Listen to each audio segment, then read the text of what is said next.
Hey, we broke down our physical block into components, and the first one was structure building. When we look at building our structure of our athletic body, there's some subcomponents that we can also look at. The first one we'll talk about is building the architecture of my body. Okay, so as an athlete, when I'm building the architecture of my body, it's basically growing, developing as a physical athlete. Okay, it could be increasing the cross-sectional size of a muscle group. It could be adding bone mineral density to specific parts of my skeleton, my bone, to handle forces that exist in my sport. But I'm developing the architecture, the framework of my body through my physical development. The second one is I'm essentially building armor. Now, regardless of whatever sport I'm in, armor is going to be beneficial for me.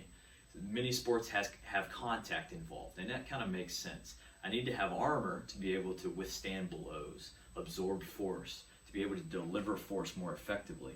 But even sports that don't have contact involved, maybe there's landing, maybe it's absorbing force from an external object or an implement. Okay? Having armor allows me to be protected.